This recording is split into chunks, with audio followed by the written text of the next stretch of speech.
Hi hello welcome to opinion matters channel. నేను mister B.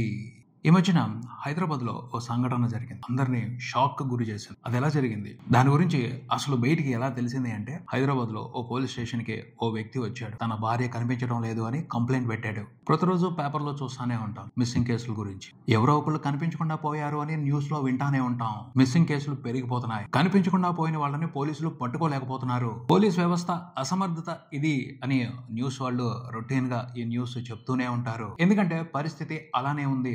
చాలా వరకు మిస్సింగ్ కేసులు పోలీస్ స్టేషన్ లో పెండింగ్ లోనే ఉండిపోతున్నాయి. అందుకు పోలీసుల్ని పూర్తిగా బాధ్యుల్ని చేయకూడదు. చాలా కారణాలు ఉంటాయి కొన్ని కేసులు పెండింగ్ లో ఉండిపోవడానికి. కానీ ఎక్కువ మంది అనుకునేది ఏమిటి అంటే, పోలీసుల బాధ్యత రాహిత్యం మూలంగా, నిర్లక్ష్యం మూలంగానే మిస్సింగ్ కేసులు పెండింగ్ లిస్ట్ లో పెరిగిపోతా ఉన్నాయని మాట్లాడుకుంటా ఉంటారు. కానీ అర్థం చేసుకోవాల్సింది ఏమిటి అంటే, నిజంగా వాళ్ళు నిర్లక్ష్యంగా ఉంటే ఒక థ్రిల్లింగ్, షాకింగ్, మనుషుల మతి పోగొట్టే కేసుని ఛేదించగలిగే వాళ్ళు కాదు. ఏముందలే అది కూడా సాధారణమైన మిస్సింగ్ కేసే అని పోలీసులు అనుకుని ఉంటే ఒక నిజం బయటపడి ఉండేది కాదు. మనం ఒక విషయాన్ని అర్థం చేసుకోవాలి, కన్ఫామ్ గా అర్థం చేసుకోవాలి. వాళ్ళ దగ్గరకు వచ్చిన కేసుల్ని పోలీసులు తేలిగ్గా తీసుకోరు. చూసి చూడకుండా పక్కన పడేయరు. ఖచ్చితంగా దర్యాప్తు చేస్తారు. ప్రైమరీ ఇన్వెస్టిగేషన్ కన్ఫామ్ గా ఉంటది. ఆధారాలు సేకరిస్తారు. అనుమానాల లిస్టు వేస్తారు. ఆ ప్రాసెస్ లో వాళ్ళ సెన్స్ ఆర్గాన్స్ చాలా ప్రభావవంతంగా పనిచేస్తాయి. వాళ్ళకి అప్పుడు కొంచెం స్మెల్ వస్తే చాలు నేరం జరిగింది అని ఈజీగా పసిగట్టేస్తారు.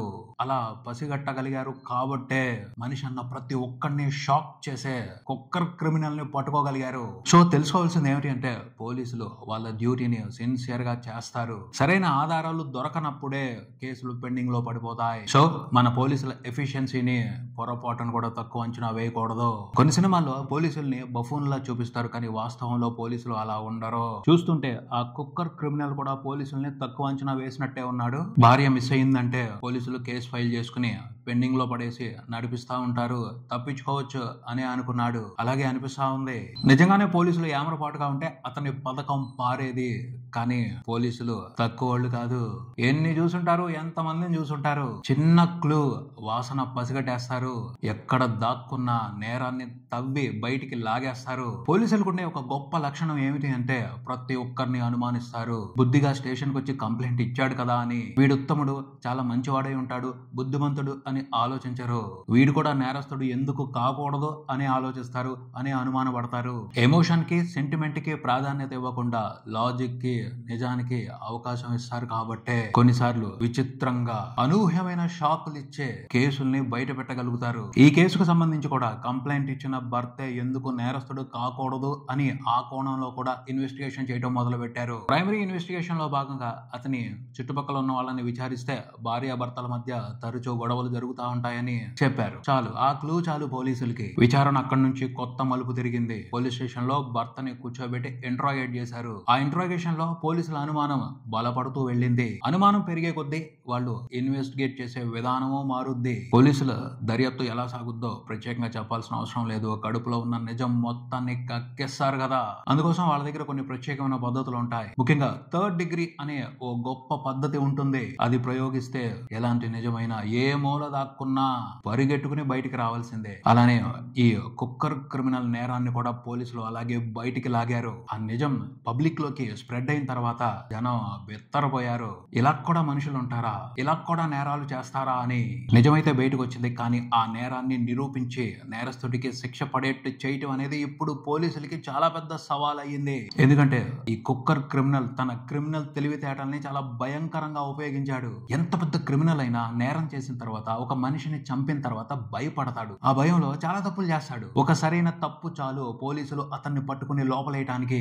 కానీ ఈ కుక్కర్ క్రిమినల్ అసలైన ఆధారమే లేకుండా చేశాడు. హత్య జరిగింది, కానీ శవం ఎక్కడా ఖచ్చితంగా చూపెట్టాలి. కోర్టు లేకపోతే హత్యగా పరిగణించదు. లేదంటే ఆ శవాన్ని ఏం చేశాడో ఆధారాలు వెతికి చూపెట్టాలి. లేకపోతే కేసు నీరు గారిపోద్ది, పెండింగ్ లో అలా ఉంటది, హీరింగ్లు నడుస్తూనే ఉంటాయి. నిజంగా ఈ కుక్కర్ క్రిమినల్ తన తెలివితేటల్ని చాలా భయంకరంగా, చాలా దారుణంగా దారుణంగా ఉపయోగించాడు. ఇప్పుడు పోలీసులు అతను చేసిన నేరాన్ని నిరూపించడం అనేది ఒక సాహసవంతమైన ఛాలెంజ్. అసలు ఏం జరిగింది అని చూస్తే భార్యాభర్తల మధ్యన గొడవలు జరుగుతా ఉన్నాయి. ఒకరోజు అలాగే గొడవ మొదలైంది. భార్య కోపంతో తాళం కప్పని భర్త మీదకి విసిరింది. భర్తకి కోపం వచ్చింది. భార్య తలని గోడకేసి కొట్టాడు. ఆవిడ చనిపోయింది. అక్కడ జరిగింది ఏదైతే ఉందో అది యాక్సిడెంట్. కానీ ఆ తర్వాత జరిగింది ఏదైతే ఉందో అది దారుణం, అమానుషం, క్రూరం. ముందు అసలు అలా చేయటానికి అతనికి అంత ధైర్యం ఎలా వచ్చింది అని అందరూ ఆశ్చర్యపోతున్నారు. మనిషి అన్నవాడు, మానవత్వం ఉన్నవాడు, ఒక మనిషి చనిపోతే ఆ చనిపోయిన మనిషి పక్కనుంటే భయపడతాడు. ఎంతో కొంత పాపభీతి ఉంటది. అంతేగాని అంత ఘోరంగా,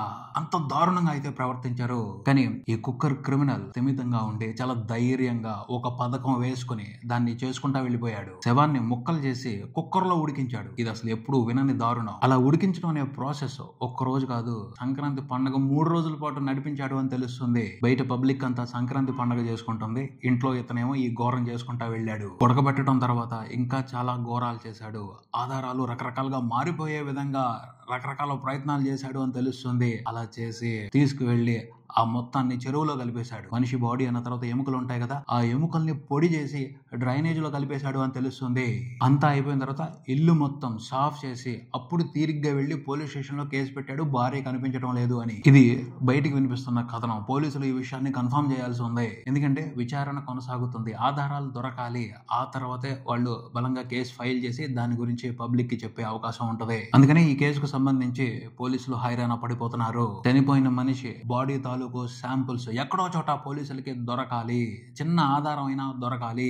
అప్పుడే నేరం నిరూపించబడి అతనికి శిక్ష పడుతుంది. శవానికి సంబంధించి ఎటువంటి ఆధారం దొరకకపోతే కోర్టు కూడా ఏమీ చేయడానికి ఉండదు. సో పోలీసులకి ఖచ్చితంగా ఈ కేసు ఓ కాంప్లికేటెడ్ ఛాలెంజ్. ఈ కేసుని పోలీసులు ఎలా ఛేదిస్తారు అనేదైతే ప్రస్తుతానికి సస్పెన్స్. పోతే పోలీసులకి ఒక బలమైన నమ్మకం ఉంటుంది. ఎంత స్మార్ట్ క్రిమినల్ అయినా, ఎంత ఇంటెలిజెంట్ క్రిమినల్ అయినా ఏదో ఒక తప్పు చేస్తాడు. ఆ తప్పు ఫైండ్ అవుట్ చేయాలి. అదే కోణంలో ఆలోచిస్తారు. విడిచిపెట్టకుండా ఇన్వెస్టిగేట్ చేస్తారు. అతను కూడా దొరుకుతాడు. ఏదో ఒక ఆధారాన్ని వదిలిపెట్టే ఉంటాడు. పోలీసులు దాన్ని చేజ్ చేసి పట్టుకుంటారు. ఆ విషయానికి సంబంధించి పోలీసులు చేయాల్సిన పని పోలీసులు చేస్తారు. ఆ పైన చట్టం చేయాల్సిన పని చట్టం చేస్తుంది. కానీ అసలు మనుషులు ఎందుకు ఇంత క్రూరంగా ఉంటున్నారు? ఇది సమాజాన్ని భయపెడుతున్న మ్యాటర్. తప్పు జరగొచ్చు పొరపాటున, లేదంటే ఆవేశంతో నేరం చేయొచ్చు. ఆ పైన పాపభీతి ఉండాలి కదా. అలా కాకుండా కొంచెం కూడా మానవత్వం లేకుండా ప్రవర్తించడం అనేది చంపటం కంటే కూడా పెద్ద నేరం, మహాఘోరం. చూసుకుంటే ఈ మధ్యన ఇలాంటి నేరాలు దేశవ్యాప్తంగా బాగా పెరిగిపోతున్నాయి, ప్రమాదకర స్థాయిలో పెరుగుతున్నాయి. మనిషిని చంపి ఆ తర్వాత శవాన్ని మాయం చేయడం కోసం రకరకాల ప్రయత్నాలు చేస్తున్నారు, దారుణమైన ప్రయత్నాలు చేస్తున్నారు. ఆడ మగ మధ్యన రిలేషన్షిప్ కు సంబంధించి డిఫరెన్స్లు వచ్చినప్పుడే ఇలాంటి కేసులు కనపడుతున్నాయి. ఈ నేరాల్ని ఎలా అదుపు చేయాలి అన్న మ్యాటర్ చట్టానికి కూడా చాలా పెద్ద ప్రశ్న. ఎందుకంటే ఇద్దరు మనుషుల సంబంధానికి సంబంధించి వస్తున్న డిఫరెన్స్ల తర్వాత జరిగే నేరాలు చట్టాన్ని లెక్క చేయటం లేదు. ఎందుకంటే ఆ సిచ్యువేషన్ లో ఎమోషన్ అంత తీవ్రంగా ఉంటుంది. శిక్ష పడినా పర్వాలేదు అనుకుంటున్నారు, శిక్ష పడుతుంది అన్న ఆలోచనే రావటం లేదు. ఆవేశంలో దారుణంగా ప్రవర్తిస్తున్నారు. ఆ పైన మానవత్వాన్ని మర్చిపోయి ఇంకా హీనాతిహీనంగా ప్రవర్తిస్తున్నారు. దానికి ఒక సొల్యూషన్ ఉంది. పాజిటివ్ ఆలోచన విధానం ప్రతి ఒక్కరిలో ఉంటే ఇలాంటి నేరాలు జరిగే అవకాశం చాలా తక్కువగా ఉంటది. కానీ అందరు మైండ్ ఒకే రకంగా ఉండదు. మనిషి మైండ్ ఒక దారుణమైన వ్యవస్థ. నెగిటివ్ మైండ్ సెట్ అనేది ఆ ఒక్క మనిషికే కాదు, ప్రపంచం మొత్తానికి ప్రమాదమే. మానవత్వం మరిచిపోయే మనుషులు కనిపించకూడదు, ఇలాంటి నేరాలు ఇకపైన జరగకూడదు అంటే చచ్చిపోవాల్సింది ఏమిటి అంటే మనిషి మైండ్ లో ఉండే నెగిటివిటీ. ఆలోచన విధానంలో మార్పు రావాలి. ప్రతి ఒక్కరిలోనూ పాజిటివ్ థింకింగ్ ఉండాలి. అప్పుడే ఇలాంటి నేరాలు జరగకుండా ఉంటాయి అన్నది నా అభిప్రాయం. మీ అభిప్రాయం ఏమిటి? కింద కామెంట్ లో తెలియజేయండి. వివేకవంతమైన సమాజం కోసం అభిప్రాయం ముఖ్యం. Opinion matters. ఇది ఇక్కడికి. మరో వీడియోతో మళ్ళీ కలుద్దాం. ఈ వీడియో మీకు నచ్చితే లైక్ చేయండి, మీ ఫ్రెండ్స్ తో షేర్ చేసుకోండి, మీ అభిప్రాయాన్ని కామెంట్ చేయండి, ఈ ఛానల్ ని సబ్స్క్రైబ్ చేయండి.